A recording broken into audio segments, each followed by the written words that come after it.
Hello, everyone, and welcome to the Lost in Translation show, where we explore history to understand what is happening to mankind today. My name is Simone, and I will be your host. I hope that everyone is doing well, and thank you for tuning in. Today is my first interview with my friend and former coworker, Kurt. Several years ago, we worked on a uranium project located near the Uranium One mine in Wyoming. We plan to share our experience and observations on the events surrounding the Uranium One deal and how this transaction gave Russia dominance over much of the US uranium supply. Like the United States, Russia does not mine enough domestic uranium to meet their demand. Therefore, both countries import uranium to support both their domestic energy needs and their nuclear defense programs. Many of the listeners are familiar with the Uranium One deal because it was a very controversial transaction. The sale of this property is even more controversial right now because the same group of politicians that facilitated the sale of the uranium supply to Russia are now calling for a war with Russia. Before I present more information about this topic and the people involved, I want to restate that I do not vote. I am simply following the Uranium One deal and pointing out who was responsible for the current state of affairs and asking questions about their actions. The right-left paradigm is a strategy to control the masses and keep us fighting with each other. Politicians on both sides of the aisle work for the same power structure, and that is the private Vatican-owned corporation and not you. Many of the same politicians from both sides of the aisle have received large donations from Russian politicians and business leaders for many years. Why would our politicians approve a deal that would give Russian-controlled entities the uranium they need to fuel their nuclear weapons? Especially when these same politicians now say that Putin is unstable and dangerous. Why would the Obama administration have its agencies approve the sale of uranium to another country when our domestic production does not provide enough for our own needs? Who allowed the uranium to leave the country for processing against the nuclear permits issued by the federal government? Although the Clinton camp repeatedly denies Clinton's involvement in this transaction, Clinton sat on the Foreign Investment Committee that approved the sale. The job of the Foreign Investment Committee is to review any deals that give foreign countries control of assets that are important to our nation's security. This group has denied similar deals in the past that threaten the national security of our nation. This committee has very powerful members, including the Secretaries of the Treasury, Homeland Security, Commerce and Energy, the Attorney General, and the Secretary of State. Senator Barrasso of Wyoming and the owner of the ranch that the Russians now own the mineral rights to were both opposed to this transaction on national security grounds. The Nuclear Regulatory Commission tried to brush people's fears away. They addressed the public's concerns by stating that the uranium could not be sold outside the United States without the approval of the NRC. But the uranium did leave the United States, and it went to Canada for processing. Like the United States, Canada is a privately held corporation owned by the City of London with ultimate control held by the Vatican. Canadian politicians and corporate leadership serve this system and not the people of Canada. Please watch the Admiralty Law Living in the Matrix podcast for a better understanding of this ownership. What remains unclear is how much of Wyoming's uranium was shipped to Canada, where the processed uranium went, and where the processed uranium is now. Today, the United States uranium production is almost non-existent, and this is not good for America. The question remains, why did our government allow Russian entities to control over 20% of the uranium that was being mined in the United States? Understanding the large donations to the Clinton Foundation might help the viewers figure out how the Russians achieved their objectives. The past and present chairman of Uranium One and other foreign nationals were involved with this project since 2009. This group has donated tens of millions of dollars to the Clinton Foundation during the time frame of these transactions. If anyone is interested, a book called Clinton Cash details the cash flow of this deal and many others. According to the research done by that writer and later confirmed by the New York Times, a majority of the $250 million that was collected by the Clinton Foundation came from foreign donors. For example, look at the Uranium One deal and the donors to the Clinton Foundation while Hillary was Secretary of State. Many of the donations were not reported by the Clintons, and research had to cross-reference Clinton's Canadian documents to track those donations. Just for full disclosure, I am acquainted with one of the people listed below from past business deals in the mining industry. He owned or was partial owner of the stock brokerage firm that financed some projects that I worked in both Kyrgyzstan, Canada, and Wyoming. Following is a partial list of some of the donors highlighted in the New York Times article. To my knowledge, none of these people mentioned have been charged with any crime that relates to this transaction. First, we have a key player in finance and the Clinton Foundation, Frank Giustra. He spent $31.3 million and made a pledge for $100 million more.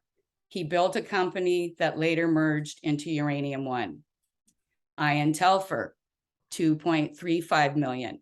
He was a mining investor who was the chairman of Uranium One when an arm of the Russian government, Rosatom, acquired the company. Paul Reynolds, $1 million to $5 million.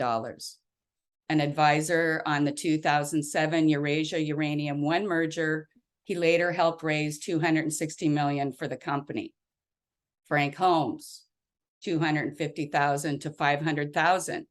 He was the chief executive of U.S. Global Investors, Inc., which held $4.7 million in Uranium One shares in 2011. Neil Woodyear, $50,000 to $100,000. He was an advisor to Uranium One. He founded Endeavor Mining with Mr. Giustra. GMP Securities Limited donated a portion of its profits and worked on a debt issue that raised $260 million for Uranium One. There was also congressional testimony from a whistleblower that indicated that this arrangement with the Russians was a pay-to-play operation by the Clinton Foundation. He testified that the Russian nuclear officials told him at various times that they expected APCO to apply a portion of the $3 million annual lobbying fee that it was receiving from the Russians to provide in-kind support for the Clintons' global initiative. The contract called for 4 payments of $750,000. APCO was expected to give assistance free of charge to the Clinton Global Initiative as part of their effort to create a favorable environment to ensure the Obama administration made affirmative decisions on everything this group wanted. The full impact of these decisions remains unclear. The evidence seems to contradict the public statements made by most of the people involved in the Uranium One deal. Today, we will explore how a foreign-held company, Uranium One, that did not have the right to sell uranium outside the United States, ended up processing and selling uranium outside the United States. The other deposits that Uranium One held were in Kyrgyzstan. Kyrgyzstan was a former country in the Soviet Union that borders on Russia. These deposits were very high grade. The sale of this strategic metal was also controversial in Kyrgyzstan. The Kyrgyzstani official who approved this transaction was arrested on charges he illegally sold uranium deposits to foreign companies. Some of Mr. Giustra's projects were listed in the charges against this official. It remains unclear whether or not any of the key players in these transactions will be punished for their supposed crimes. Like I have said many times before, the people in Washington, D.C. do not work for us. These deals are an excellent example of how the City of London bankers and our leaders manipulate the system and rob countries blind on behalf of the Vatican. Kurt is also going to have some interesting updates on the mini nuclear facilities people like Bill Gates are trying to install around the area he lives. So now that we have a little background on the key players and the details of the uranium deals, let's welcome our first guest, Kurt. Hello and welcome, Kurt. Well, thanks for having me. I'm excited to have you're my first interview, so please bear with me as I learn my new system. So I'm really looking forward to our discussion because I know our viewers will enjoy hearing what you have to say about this highly unusual transaction. Why don't you take a few minutes to introduce yourself and tell us a little bit about your background before we get started? Oh, absolutely. I've grown up in the drilling industry. My dad had started a business, back in the 60s. I was allowed to be on the back of a drilling rig only if I could compete with the bigger kids. And so, being a little short of stature, it had its challenges. But I've been on the back of a drilling rig since I was 9.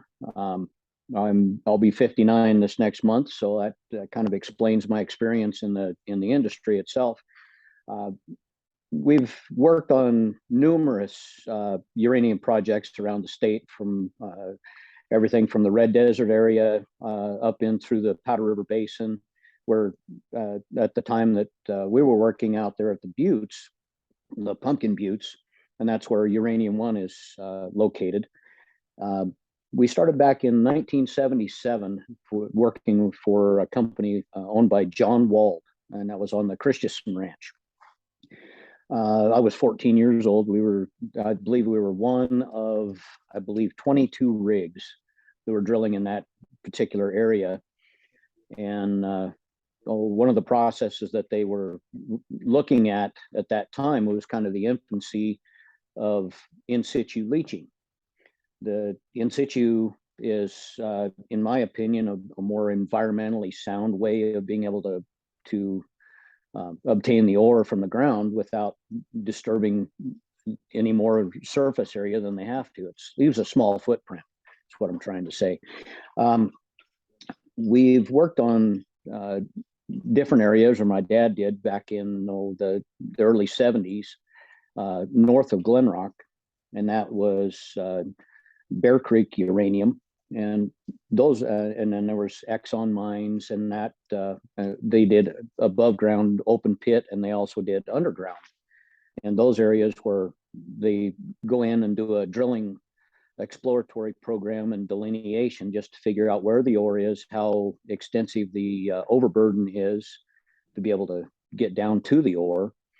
The one thing about in situ mining compared to open pit mining, open pit, they go in, they do the drilling just like they do for in situ, locate the ore body, and then they'll have to strip the topsoil, stack that in a certain area. But in order to get enough, say if they have to go 500 feet, then the pit has to be at a certain angle so it doesn't erode and slope off and endanger, not only the workers, but it'll cover up and have landslides, and cover up the ore again. So they end up having to excavate. So what they do is they'll have to open up a larger channel to be able to get their equipment down to the ore. And anywhere from the first day of stripping topsoil to the day that they start actually mining the ore could be anywhere from 5 to 6 years of excavation before they can actually get to the ore. Well, and this leaves a quite large scar on the landscape, as well as any of that overburden has to be hauled off and stacked in another area. So you're covering one area with overburden that used to be good grazing land or wildlife habitat, and by the time they actually get to the ore, then they have this huge payday. Well, it all depends on what the price of the ore is at the time. If they started at like in 1970, I believe it was probably $15 a pound. I'm just estimating. And by the time they actually got to it, it might have been $12 a pound. So they had to sell contracts or obtain contracts for their ore prior to the excavation, just to make sure that they were going to get their payday no matter what. With in situ, we could go in, locate the ore, and then from the day that we put in the very first well to extract the ore to when they were actually providing the ore or pumping the ore to the surface is about 6 months. So there's quite a difference in timeline, and it's less invasive. You're not going to go in and tear up a bunch of ground. You have a surface area that gets a little bit of damage, but it's reclaimed and it's usually back in better shape than what it was before. One thing with in situ is you have 4 injection wells and 1 production well. Just think of it as the number 5 on a dice. The injection wells push in a solution of water, carbon dioxide, and oxygen. The uranium actually attaches itself molecularly to the oxygen cell. So it carries it through the fluid, and then you can pump it right back up to surface. That was how it was deposited in the first place. There was a oxidized sand, and the uranium is drawn to that, being a heavy mineral. It was kind of a neat process to learn over these years, to be able to actually leach that from the ground. If they could do that with gold, it'd be awesome, but it's not possible. But anyway, as far as the uranium processing and everything else, once they draw it out of the ground and run it in through a processing of they'll use ion resin to filter the water that has the uranium in it. They change the ions to a positive or negative. That part I was never really involved in. I was just out in the field, but you pick up a few things over the years. The ion is changed to be able to draw it as far as to be able to pull away from the molecular bond to a magnetic bond. So they draw it that way. It attaches itself to the ion pellets, and then the water flows back through and is either reused or filtered out and put into a discharge pond. And at that point, it's very low in any kind of contamination. What they'll also do is once they have that attached to the ion pellets, then they will clean that up really well. And then they'll change the ion pellets from a positive to a negative. And then the uranium just falls off because it's no longer attracted to it. And then they will run it through a filtering process, through a filter press. And at that point, they have pure yellow cake.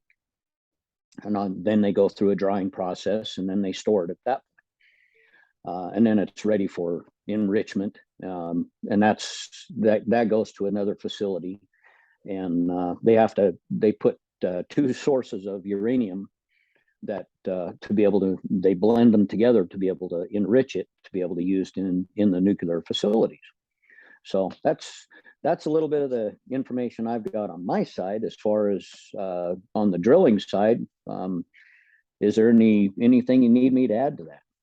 Well, I was just wondering, you said it goes to a separate processing facility after this original mining process out at the property. Is that in the United States, or does that go to another country? I know processing can be a dicey business in North America.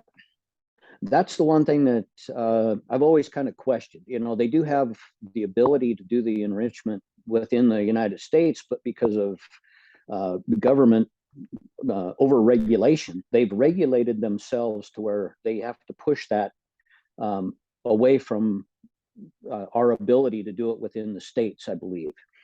Now, in the past, up until probably, I think it was probably in the 80s is when 3 Mile Island had its issue. Prior to all of that, they could do all of the enrichments within the United States, but because of the being able to change the regulations, then somebody and I look at this in the way of, well, who makes the money if it has to be shipped or it has to be processed someplace else? Well, It could have been done here in the United States, no problem. If they did it in Canada, that I'm not that positive of where they did it or how they did it. But it does have to be enriched with two sources of uranium in order to make it usable in the nuclear power plants. And now there's a way to identify where the uranium comes from a certain area. Is it just like many minerals, it has certain aspects that are similar in each area?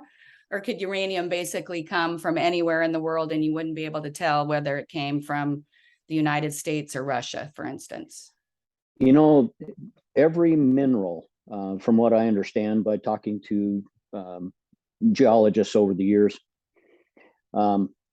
every mineral has its own DNA signature, to put it, in an aspect where it's understandable.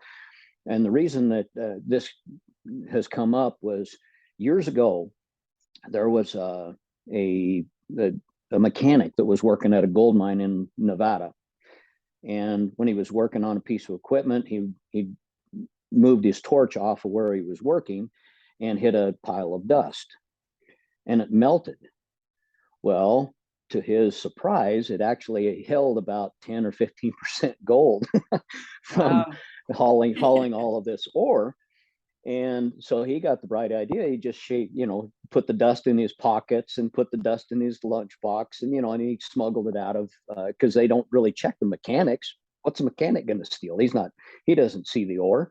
Well, he ended up coming up with 10 to 15 pounds of gold, and he went to sell it and kind of threw up some red flags. So they tested the gold and found out exactly what mine it came from, because of the exact signature of that gold. You've got gold in Alaska that has a different purity and different signature than the gold that comes out of, say, Arizona, Nevada, Colorado, even Wyoming, or anywhere in the world. So yes, the minerals have a certain signature that can be traced. So I'm jumping ahead a little bit, but the agreement that the company that Uranium One had, they weren't allowed to send the uranium outside the United States. So there would be a way to tell basically anywhere in the world if the uranium being mined here in the United States was actually being sold outside if someone wanted to test it. Is that right? Oh, absolutely. There's it's like I said, it has its own unique signature, and it can be tracked and traced. Okay. So why don't we just kind of explain a little bit? Why don't maybe just do a little background on the Uranium One, and then explain how we came to work for the company adjacent, and how the company that we had permitted ended up buying from Uranium One. And do you want to kind of go into that Oh, sure. scenario a little bit? Because I think that's kind of the juice of this story. Right. Let me see. I believe it was 2009, 2010, the coal bed methane industry had pretty much dropped off. So I went back into working in the uranium industry, and I had worked for one that was where we had met. And that company was the deposit was very, how do I explain it? It's a difficult deposit because it was a oceanic deposit rather than a river deposit or a stream deposit. And so anyway, they were in the process of working that, and then their budget couldn't afford to maintain the amount of rigs, so I ended up going back over to the Pumpkin Buttes area where Uranium One was located. Prior to Uranium One owning that company, or that particular property, it was owned by the French through Kojima. Prior to that, it was Total, and before that, it was White Westinghouse. And they also operated and installed and built all of the facilities for handling the uranium up to the drying process And some facilities only have the ability to just get the yellow cake, and then they have to haul it to another facility within the state to have it processed, dried, and that kind of thing, because that part is pretty technical. If they overheat the material, 55-gallon drum volume would weigh 20 to 30,000 pounds because of the density of how it's being dried, which makes it even very tough to be able to blend, because then they have to change all their calculations, I believe. But yeah, Uranium One, I went to work for them in 2010, and we were working in mine unit 6, 7, and then we jumped to 9 and 10. And those were areas that I had drilled out from way back in the 70s up through the 80s, put in R&D, which is research and development pods. And so I knew the area quite well. Uranium One was, I believe, 49% owned by the Russians at some point in there between 2010 to 2013. And I believe it was January 1 of 2013. That's when the Russians took 100% ownership, control of Uranium One. And shortly after the full ownership, I believe that's when word was out in the field that they weren't real happy with what was going on in the production of the uranium, and so they were talking about possibly cutting the rig count. And growing up in this industry, this is nothing new. It's very cyclical. You have 5 or 6 years of great growth in the industry, and then a few years of stability, and then it just plummets. So I was ready for anything that kind of came along, but April 1st, April Fool's Day, we received a letter stating that they were going to cut the rig count in half, which I kind of had a telltale signs of all of that getting ready to happen, and it did. They were just getting ready. They said by the 15th they were going to cut the rigs from, I think there was 16 to 18 rigs at the time, multiple contractors. And on the 13th of April, they came out and said, we're shutting it down completely. Don't even finish your holes. Just trip out, rig over, and head them to the house. You're done. So that's quite a shock to the industry, as well as to the companies that are working, because we kind of it takes quite a bit of money to operate in the drilling industry, and the return is 30 to 45 days from the time you bill it out before you get paid. So it's a little bit tough.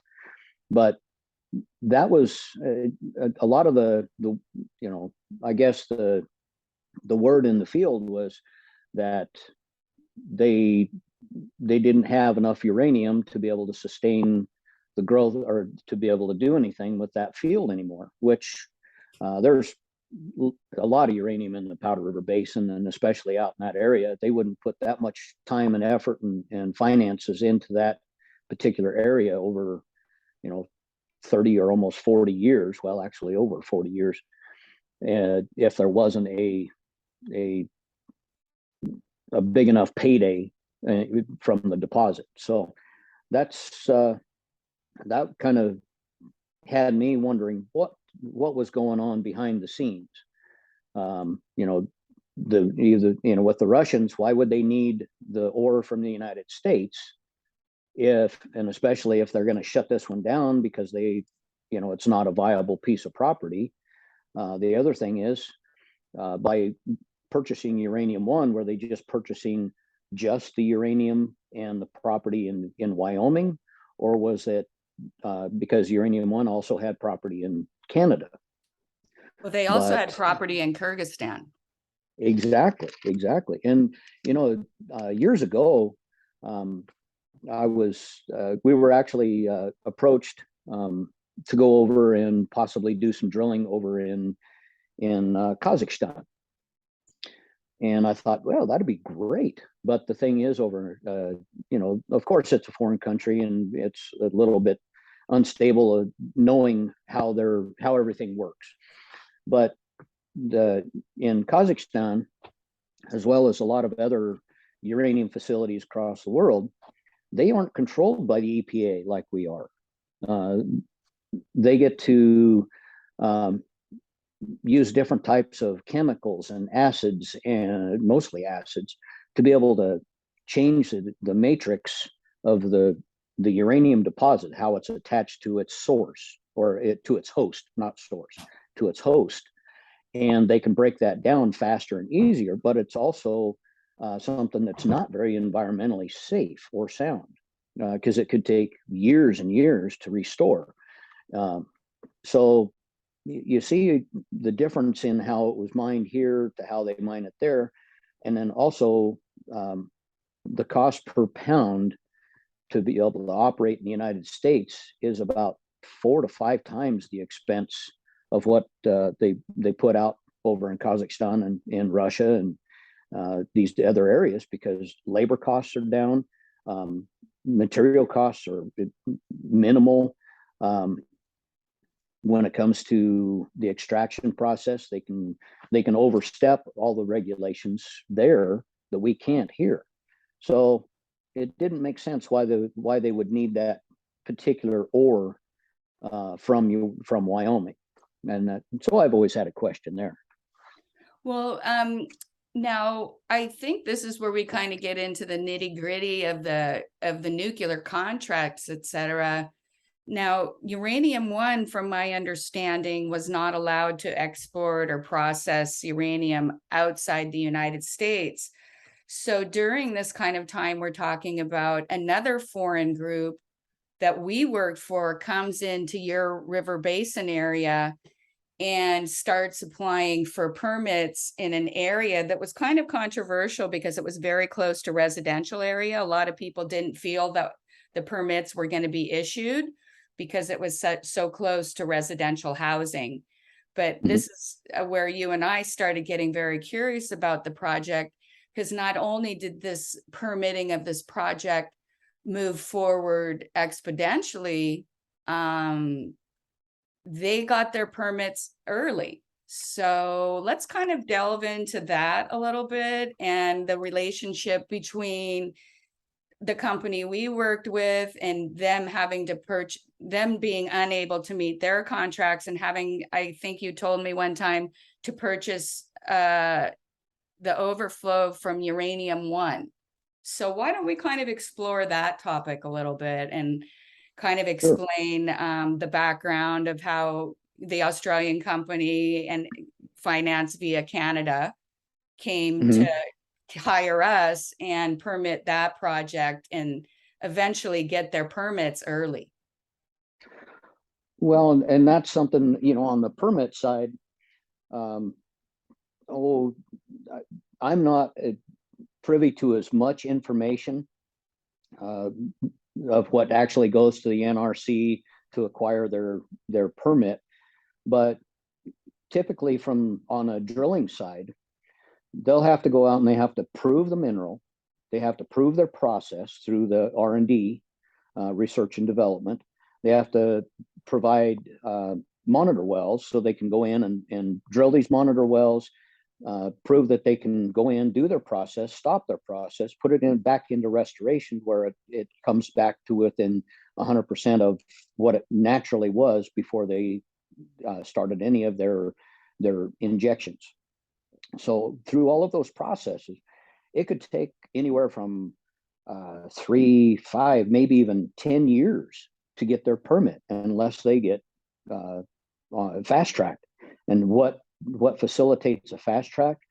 The only thing that I can speculate on that is political connection, because anytime there's that much regulation, somebody's pulling the strings.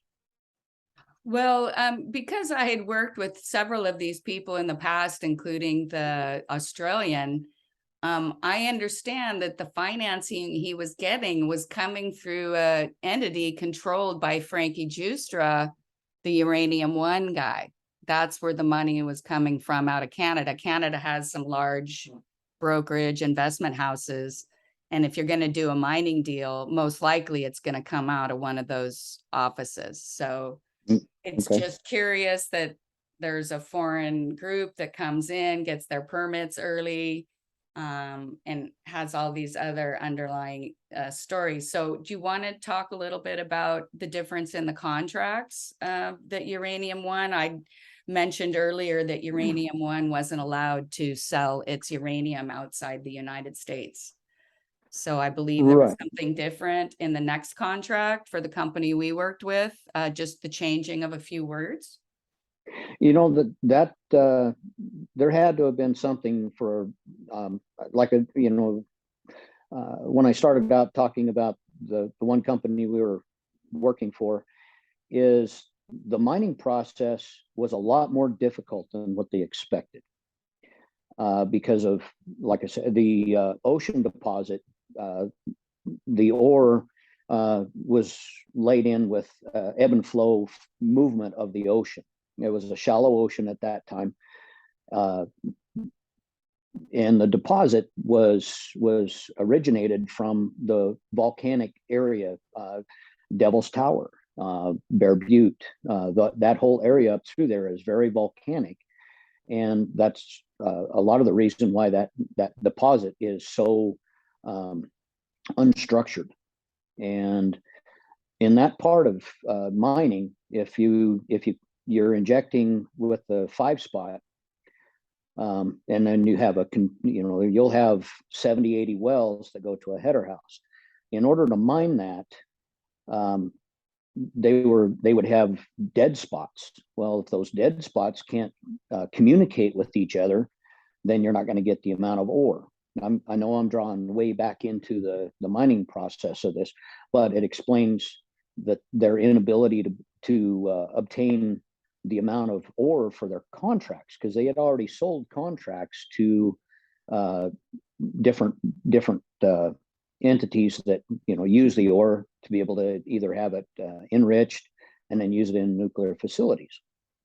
So if they weren't able to meet their contractual demand that they've already promised their client, then they had to buy ore from a company that, and most of these contracts say, has to be Wyoming origin, or it has to be U.S. origin in order to meet their contractual demand.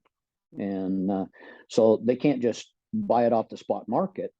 They can supplement some of it off the spot market, but it has to have U.S. or Wyoming origin according to their contract. If they weren't able to meet that, then of course they're going to go to the different mines that are here in Wyoming, and one of them is Uranium One. And from what I'm understanding, that they did purchase a few million, or I think it was either hundred thousands of pounds up, or possibly up to 1 million pounds of uranium. And so it would have the Wyoming origin on it to meet their contract. Where that ore went, that part I'm not privy to. But in the strata, in the agreement that was put forth in the uranium, was there any differences, do you know, in the Uranium One contract? I believe after we reviewed it a while ago, some of the wording was changed there to allow the uranium to be sold outside the United States, or is that a misunderstanding? That part, I believe the wording was just slightly changed enough to where it was basically it was a built-in loophole. Right. And so that they could do that.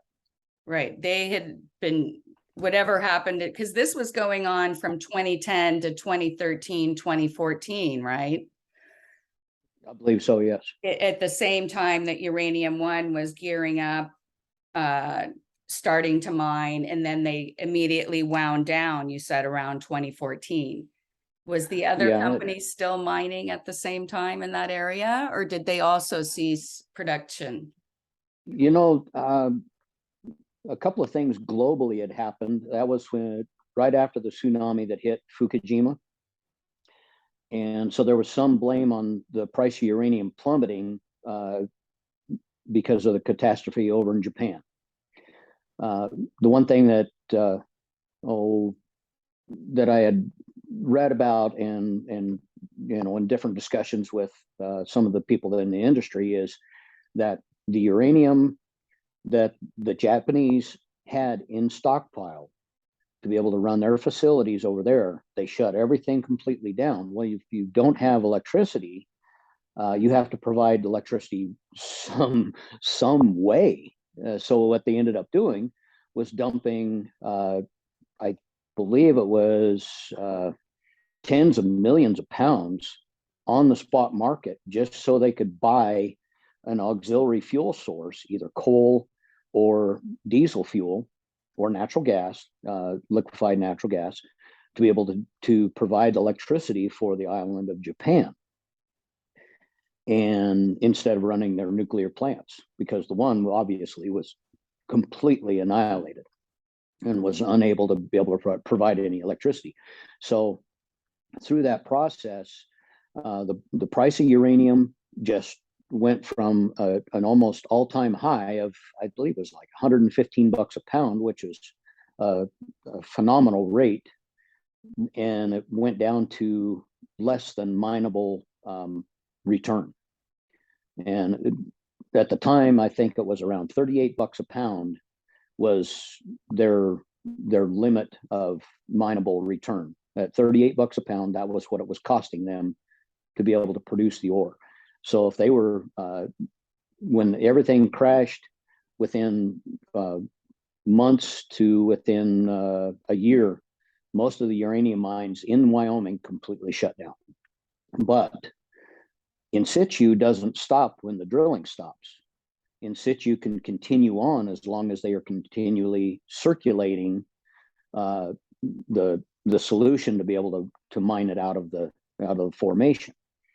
So Uranium One still had 3 active well fields, and each well field probably had 250 to 400 wells per field, and they were and slowly getting diminished. Whereas Strata, they were having insurmountable issues trying to put together their satellite plant, which is where the ore was actually pumped to, so they can do their resin filtration and then do the yellow cake filter after that, because they go through the resin, they drop it out, and then they run it through a filter press, and then it just looks like yellow goo. And so yes, they with all of those processes, they weren't able to meet a lot of their demands, from what I understand, and that's when they had to buy ore from a competitor. And is this normal? People generally do that to meet their contracts? That one was kind of a shock because I hadn't heard that happen before. I've heard of them buying a sizable amount of ore, like during the Reagan Bush era. Reagan signed into law or actually with the fall of the Soviet Union, that was another ebb and flow time for uranium industry, because the Russians, that was one of the things that Reagan wanted to get rid of, was their ability to have nuclear weapons. So I believe in the agreement there, they had to get rid of their nuclear arms by selling their weapon grade plutonium, as well as all of their stockpile that was to be used for weapons, to the United States. I was trying to remember how many millions and millions of dollars that brought on, but that was how the Russian government was able to stay afloat and go from the Soviet Union and transition into being Russia. Yeah, But at I that time, yeah. recall, yeah, I recall I wrote a paper for the board of directors of that company. And basically what's really interesting is by the time that the negotiations were in full force, that Clinton was actually in power. And the Hillary Clinton and the Clinton administration did a lot of these negotiations. And what I found was really interesting at the time, and I just thought it was a pay for play deal, you know, a political thing.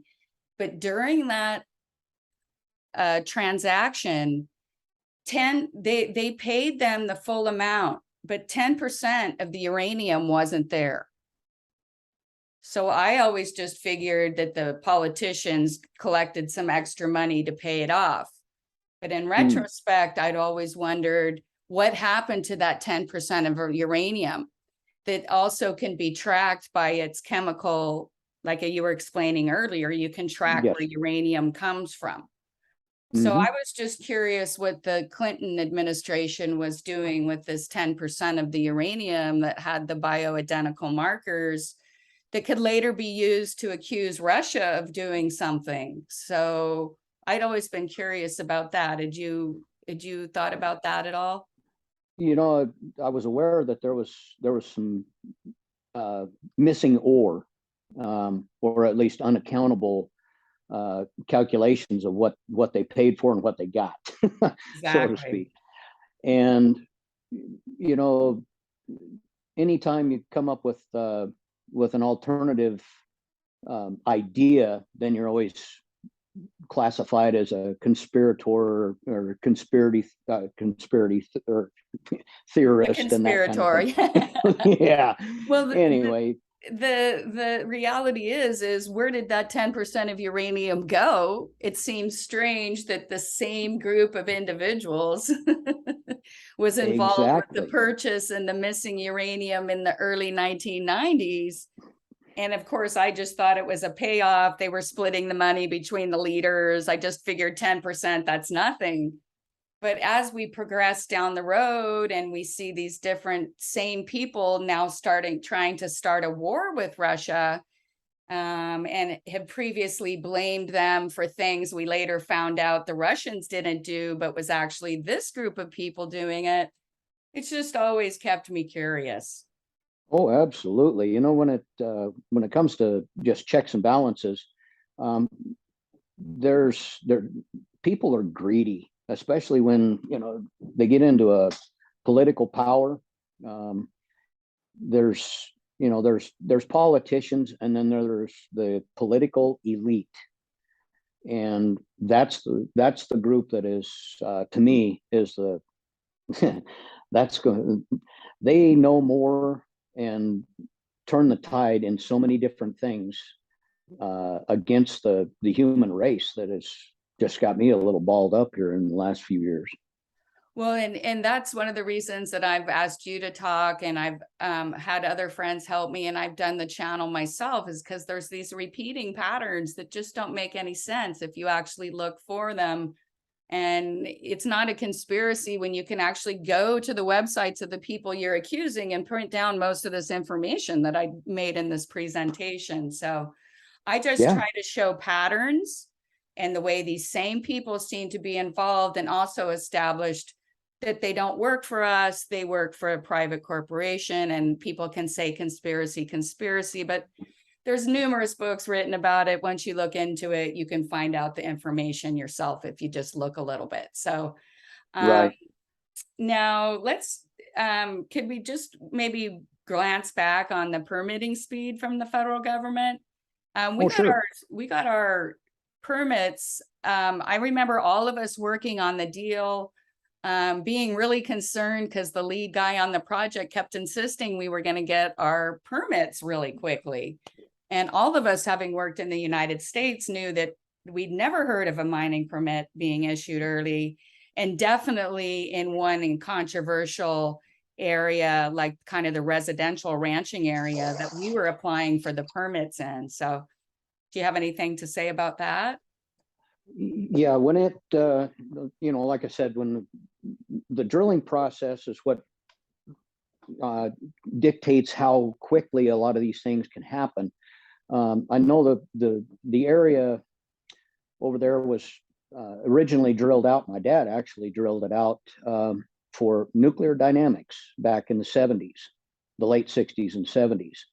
So there was an extensive amount of information, but as far as to be able to turn and burn, so to speak, on getting a permit where it was fast tracked, there was absolutely something behind the scenes that was getting done that most of us are never going to be privy to, unless you can get I don't know, what is it, file some kind of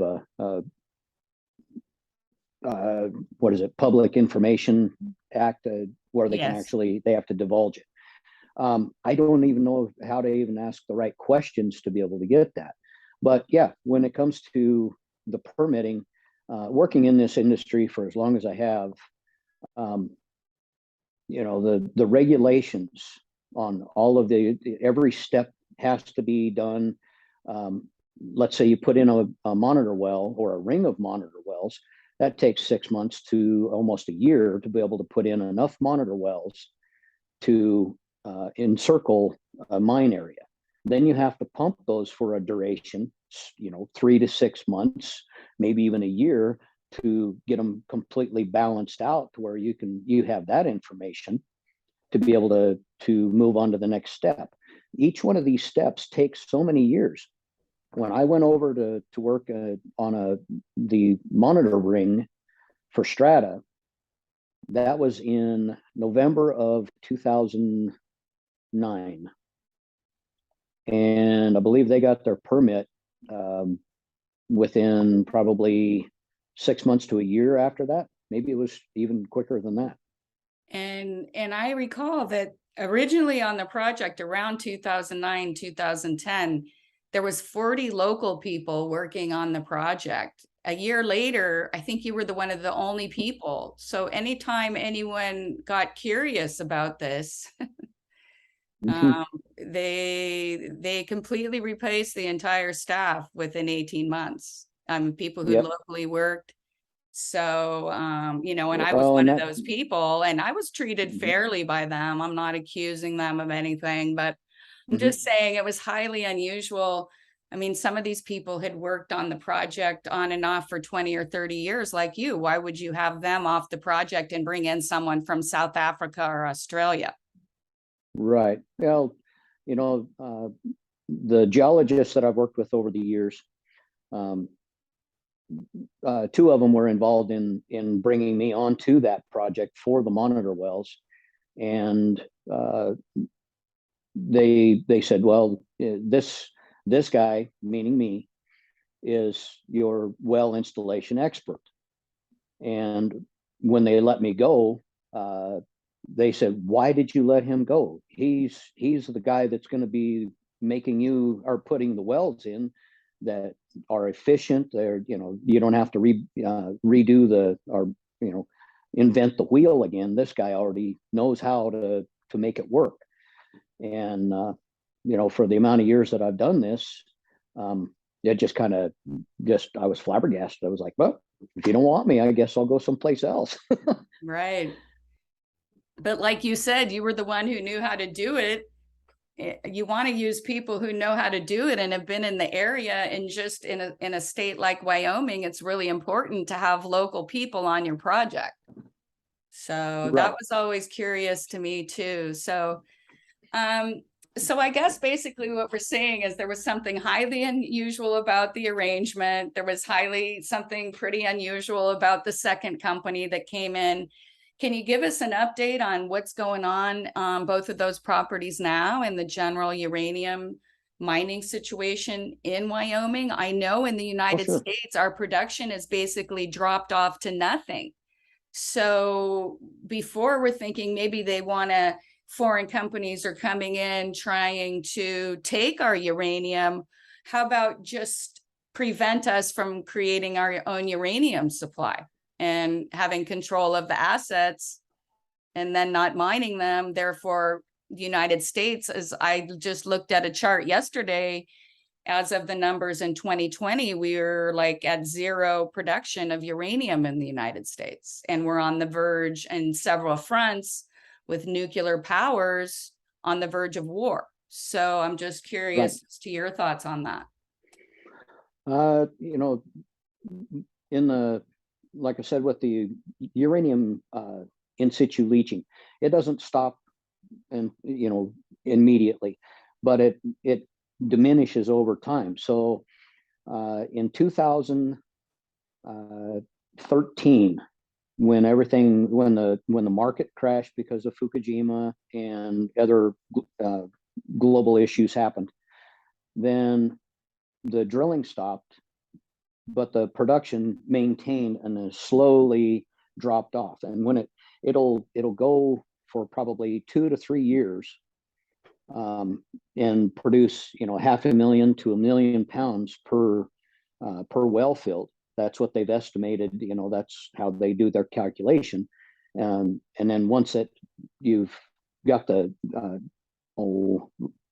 once it's leached out the highest grade or highest deposit, then it takes a nosedive, and it will take years and years and years of processing of this leaching and everything else to get that final, you know, 500,000 pounds that's left in the ground.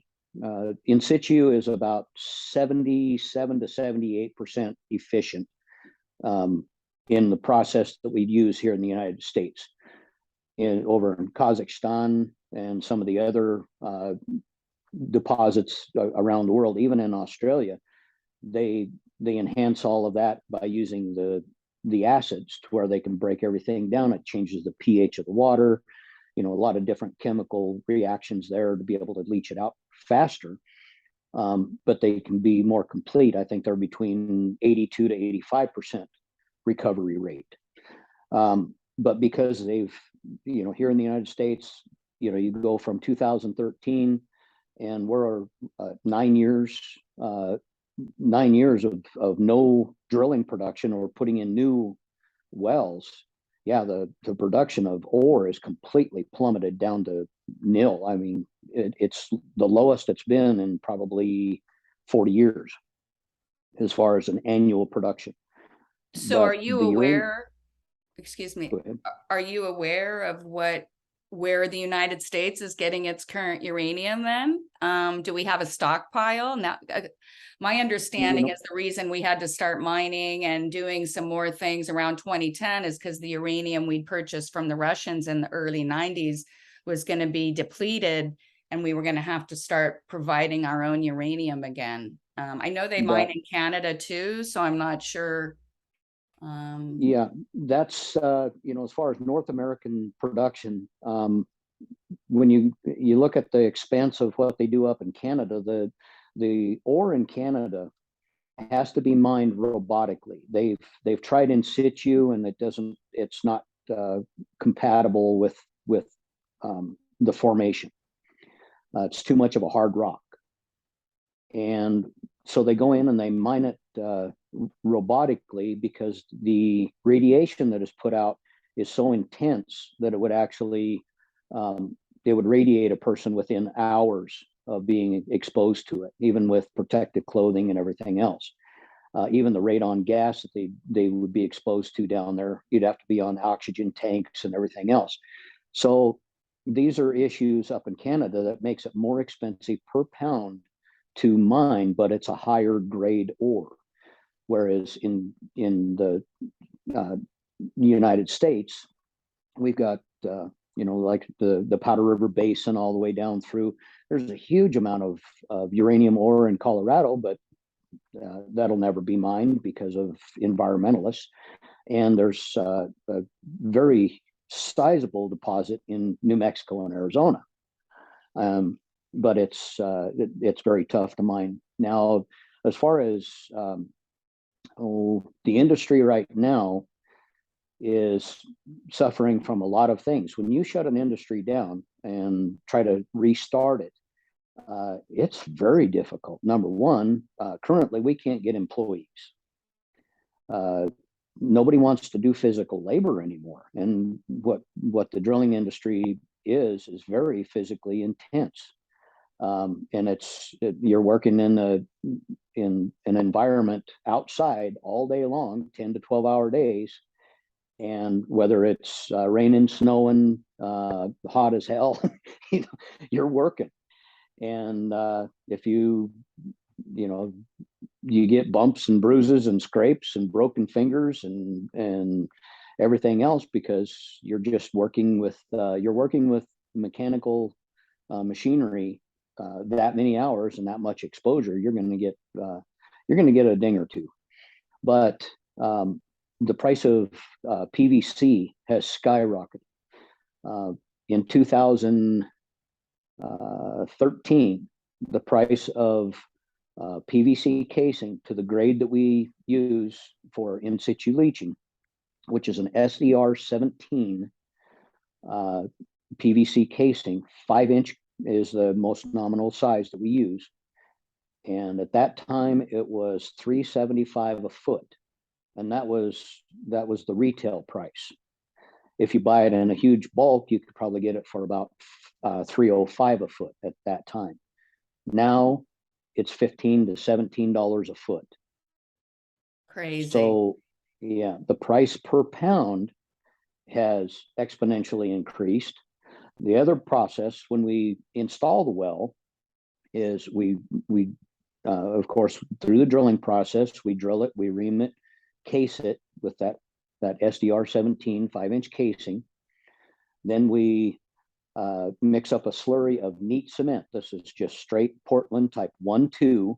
It has to be brought up to a poundage that is acceptable by the state DEQ that have set the standards on that.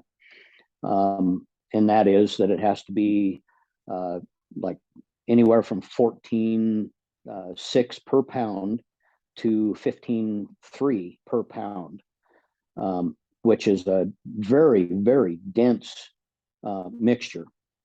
Well, if anybody's been to like Home Depot in the last 60 days and bought materials, a 94-pound bag of Portland type 1-2 is $21 for a 94-pound bag.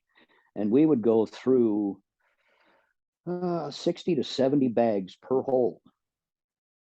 So there's another expense. Plus they're having a cement shortage nationwide because of all the contractors or construction that's going on and that kind of thing. So the price per foot in installing a well is easily $65-70 per foot. And a lot of the ore is average of around 600 feet. And that's just for the material cost. Then you start adding in the drilling side of it. Drilling is on a minimum side for a drilling contractor to make to break even is around $3,000 per day because of fuel costs, because of wage costs, because of insurance. We have to carry anywhere from $1 million to $5 million liability on our company. And then vehicles, if you've gone and bought a new vehicle nowadays, it's $70,000 on a minimum side just for a plain Jane 1-ton truck that is capable of being able to go to the field. So basically, you've got a supply shortage, you've got difficult deposits to mine, and you've got the cost of production basically over the market value of the uranium. Absolutely. Today's market prices. Okay. Yep. Okay. I haven't looked at the spot market price lately, but I know it's gone up, and that's what's spurring some of these companies to actually jump back into the game, so to speak. One of them is UEC, and they purchased, I believe, 4 or 5 of the uranium companies, some of the small mom pops companies, and as well as some of the big companies, one of them being Kojima. And Kojima, or not Cameco, I'm sorry. Kojima was the French-owned company that had Uranium One prior. But Cameco, they have a vast amount of uranium deposit just north of Glenrock and Douglas in Wyoming here.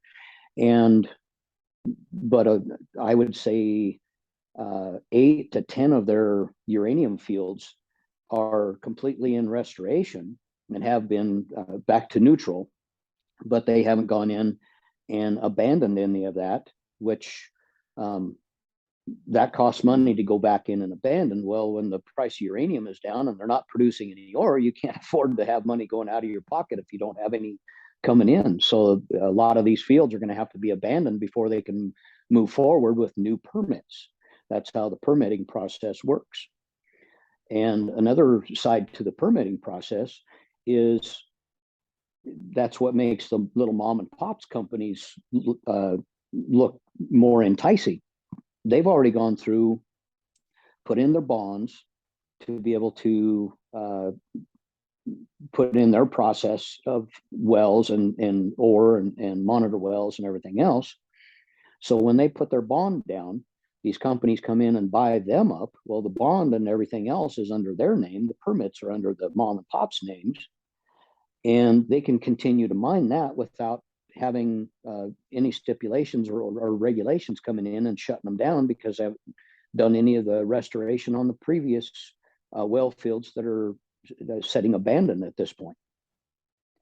But or so non-productive basically, abandoned. unfortunate for the Americans, how are we going to run our nuclear facilities and our energy plants if we don't have, if we can't rely on our own resources? Do you see this as a problem for Americans' security? Oh, absolutely. Absolutely. It's just like the strategic oil reserve that was set up to be able to handle natural disasters and anything that is threatening to the United States, wars of that kind. You know, if we don't have the ability to put fuel in the tanks of jets, fighting vehicles, those kind of things, and they use a huge amount of fuel. They're not going to run them on electricity or wind. You know, same thing with uranium. They have to have a huge stockpile in order to be able to make it through until things get a little bit better, or the threat that is invading into the nation is subsided. And at this point, no, they've already burned up all of their reserve, or the majority of it. And then to be able to buy it off the spot market, most of that ore comes from outside of the United States. And the one thing about, I mean, not even in North America, but outside of the United States, everything from, there's some deposits in Africa, and then China, they have quite a few ore bodies there. Russia has a lot of ore in that particular region of Kazakhstan and up through the stands there. But as far as what we have in reserve, no, it's not good. It's not good at all. Well, you know, we've been talking a little bit about uranium, and a lot of people think, oh, they're going to get the uranium and they're going to be able to do a lot of bad things. If you're around uranium, you're going to get radioactive. But in fact, to make it combustible, you need plutonium too, right? Well, and that's the thing, you know, granted, I'm not a scientist or a physicist that works in that side of the industry. But what I do know is that in blending the uranium to enrich it, to be able to use it in nuclear facilities, you have to have two different sources that fight each other, that create that friction, which creates the heat, which boils the water, which makes the steam to be able to produce energy. After that process, as those molecules get so excited, they can go up to different levels of excitement, and then it starts to change them. And then you go from uranium to plutonium, and plutonium at a certain level, it was where they would stop it because it was weapons grade plutonium. Once it has that stage, they would stop it, and then they would store it so that they had it for use to defend or use for weapons. The one thing that they can do and then another factor of all of this, they would take that plutonium, and that's when you in the news, oh, this is so destructive for the world and blah blah blah because of the half-life and all of these things.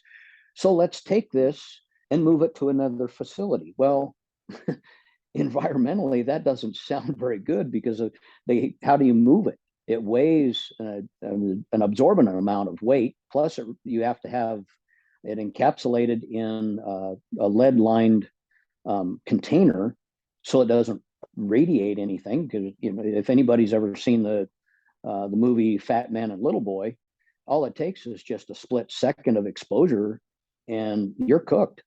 You've got it'll change molecules inside your body and kill you. It creates an instant cancer. So with the aspect of the plutonium, they could take it up to 10 stages beyond where it was weapons grade and still store it in the same facility. In the last decade, they finally have said, okay, hey, let's just keep it at the facility. They're already set up to be able to handle it. Let's just keep it there. Well, duh, makes more sense to do that than to go and build a $1 billion disposal facility that has to be maintained. Well, then you start following the money. Well, who was the one that put in the regulations to push this in? And then, oh, hey, by the way, we'll go ahead and build a facility and we'll just charge the taxpayers X amount of dollars to store it, so it's safe. That's, my cynical part of why they did what they did. But, as far as, when it comes to, the supply and demand of uranium to be able to be used in facilities in the United States, we have, I know it's probably going to be very controversial, but when it comes to building the facilities, it's no different than a comment that came from the NASA building of rockets. One of the astronauts said, we're setting on a rocket that was built by the lowest contractor. And that scares the hell out of me. Why would you take the lowest bid on a facility that has the ability to cause the most destruction? You want the most qualified people doing the construction and the most uncorrupt people doing the construction. You're not going to have some, it's like 3 Mile Island. Welds that were supposed to be inspected were overlooked. Did somebody get paid off? Who knows? Probably. There are so many different things that money corrupts, and they're gonna do a lot of these things. So when it comes to a nuclear facility, new ones coming into the United States, they have to be done in a certain way. And this kind of leads me into something that has bothered me recently. Wyoming was offered by the Gates Foundation, or somehow with Bill Gates' influence or whatever, a nuclear power plant to be built in Wyoming, and these are being offered to be put in multiple states, if not every state. And the one thing that I'm very apprehensive about is you take the ability of these nuclear facilities. They have a great opportunity to be able to produce power. It's clean energy. It's all of these things that you can sell on the upper spectrum. And what I'm trying to explain in an upper spectrum is the spectrum that's in the daylight, 180 degrees, that's exposed to the sun. This spectrum it's clean energy. It's going to provide power for X amount of people. It's going to tie into the grid. It's going to do all of these wonderful things. This is what the media exposes to the sunlight for all of us to see.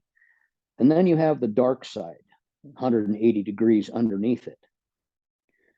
And I hope I can explain this visual. The dark side of this underbelly of what a corrupt group of people could do is, number one, you take this facility and you make it to where it's going to run beautifully in the sunlight. But if they ever have an issue of the populace getting out of control, they could create a Chernobyl event. And that would stop any movement within 100 miles or 200 miles of that facility. So this facility is supposed to be put in Kemmerer, Wyoming. Kemmerer, Wyoming is the watershed that runs down into Utah, down into Salt Lake in that area. So if they contaminate that watershed, then that also affects all the way down through into Utah. And well, that's interesting. Do you know that the word Chernobyl means wormwood in Ukrainian? And wormwood is the bitter waters in Revelation. Wow, wormwood is Satan's real name in the Bible, the fallen star. So wow. that's very interesting that you just said that. That's something you and I have never talked about. But if you read Revelation and also some of the other stories in the Bible, they talk of wormwood. And wormwood is the name that's used for Satan in all biblical text. So wow, this is very, very interesting to kind of pull this together in the end. You know, and what I think the biggest thing that that bothers me in all of these things that I'm seeing, another issue with the Gates Foundations and Gates's involvement is they propose these mini nuclear facilities that can be put into small rural areas. Let's say they're a garage size 30 by 40 facility that can run all of these different, run enough power for, say, 2,500 people. And they can take care of all of those people for, say, 25 to 30 years with this one nuclear cell or mini power plant. Then they can turn right around, and once it's completely depleted, they go in, they pick it up and replace it with another one. No problem. But what happens if it's already pre-designed to fail? There again, what's in the daylight and what's in the darkness. The dark side of all of this is what could actually happen. They can control the populace by not having any movement of populace. You can't travel because it's contaminated, and then you also can kill off a lot of people with these facilities. If they were all to detonate all at the same time, you've got a global disaster. The one thing that is very shocking was digging into the Georgia Guidestones and understanding a lot of the side of darkness that we're dealing with globally with these elitists. They want to reduce the population to 500 million people. And with all of the different things with the pandemic, the vaccines, the injuries of different things, the way they're trying to control people, it really has awakened a lot of people in the aspect that, hey, we've got an issue that, all of us need to jump onto, regardless of our political beliefs or any of that. But another part of it is the Bible has also brought a lot more meaning to me and the people around me, because it's starting to make perfect sense of what's actually happening with the dark side of our humanity. And that's very sad. In Revelation, it says 1/3 of the people will perish from the bitter waters of wormwood. Yeah, that makes perfect sense. Wormwood again means Chernobyl in Ukrainian. Yes. Yep. Yeah. So and see, not all of this it if it doesn't bring a light bulb above your head, pull your head out of the sand. that's all I can say. There is so much going on right now that people, and it's all being exposed, and people really just need to absorb it and understand what's happening. Well, just on a brief note, I want to keep this interview under an hour and a half. I'm going to do about a 5-minute closing. But the one other topic in the Uranium One deal wasn't the only unusual deal, right? The Hunter Biden, in his capacity with the Biden Foundation, interfered with the sale of the largest cobalt deposit in the world. He interfered with Freeport-McMoRan, a massive mining company, interfered with his investment company and facilitated the sale of the largest cobalt supply to the Chinese. Do you have anything? I know we discussed how they'd been using dirty bombs in Iraq made with cobalt. They would hit the different machinery. It was filled with nuclear waste. So the soldiers didn't die immediately. They died a year later of exposure.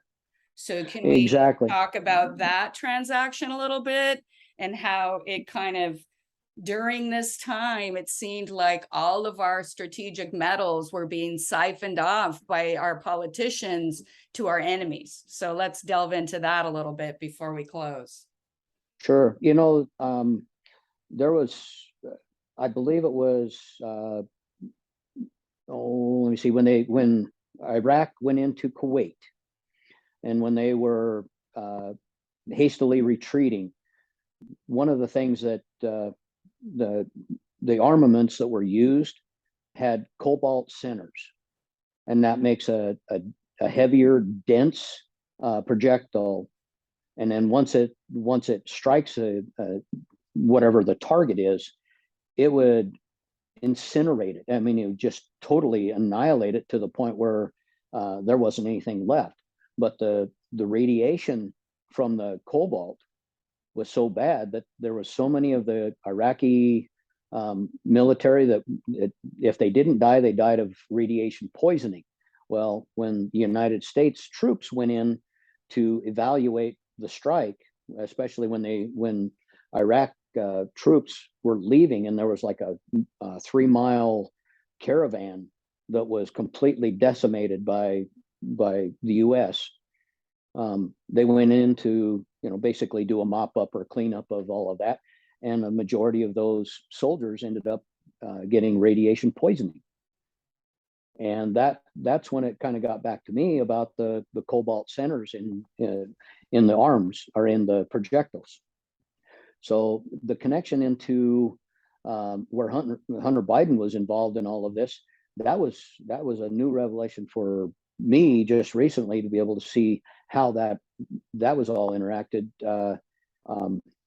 So I need to get more schooled up on it, but it's something that I was absolutely shocked that there's those dirty fingers have gotten into a lot more than what I ever anticipated.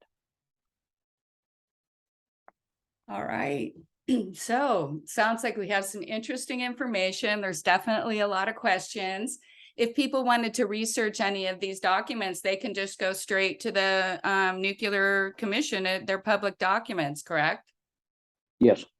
Okay, so if anybody wants to research this a little further, understand the contracts and what was actually going on and who the players were, you can just go to the Nuclear Regulatory Commission website and follow the process.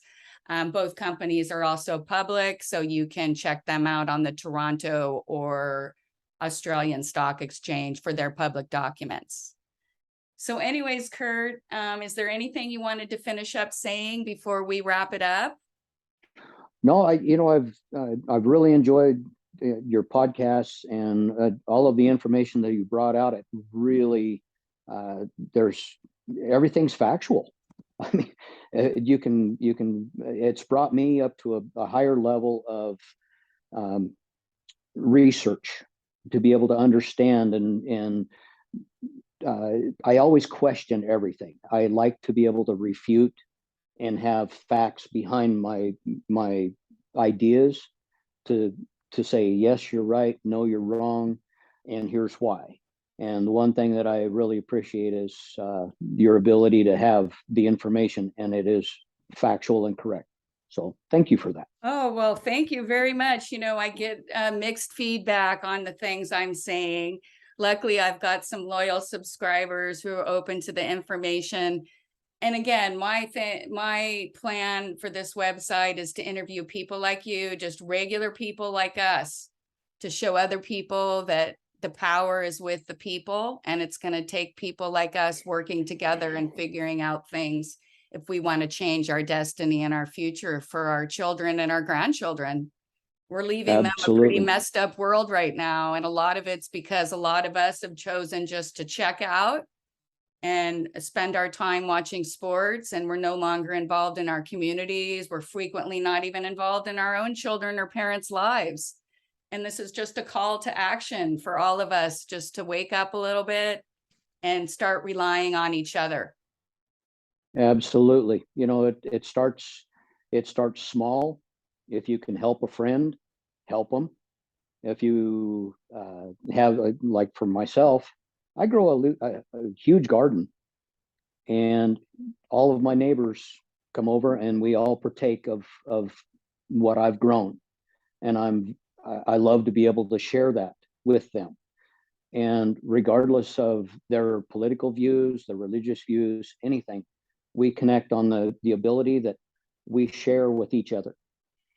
And that's the only way we're going to be able to make it through all of this, is to find that common bond to be good humans and good people.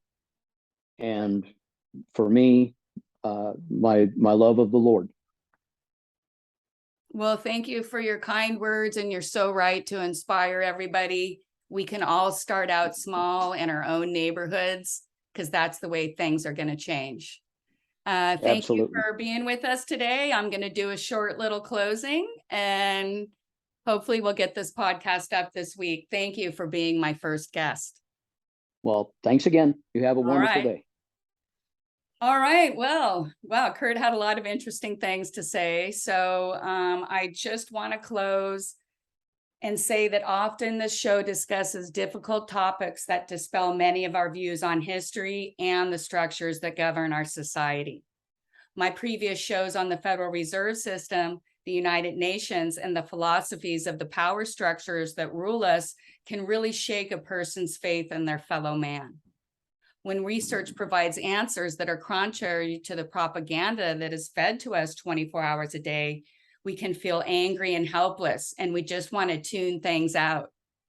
But my intent is not to overwhelm my viewers or create a sense of helplessness about the world situation. This information is presented to open our eyes to what is really going on around us, so we can push back against their plans for mankind. Greater knowledge gives us the power to see the true state of affairs in this world. This way, people can stop and correct. For it is we, the people, who have the power to change our destinies. The first step in this journey is to open our eyes to the way the world truly works, and not the way most of us believe that it does. The information presented today is an excellent example of how the United States federal government, a privately held City of London corporation, uses our tax dollars, politicians, and public agencies to achieve their long-term goals and keep the world in a constant state of conflict and uncertainty. As long as the banker-owned media can turn us against our neighbors, the more time the criminal cartel who runs the planet can continue their plans to control each country's key natural resources and our futures. As always, this information is brought to you with hopes that never again will the truth be lost in translation. This is Simone signing off for today. Thank you for listening.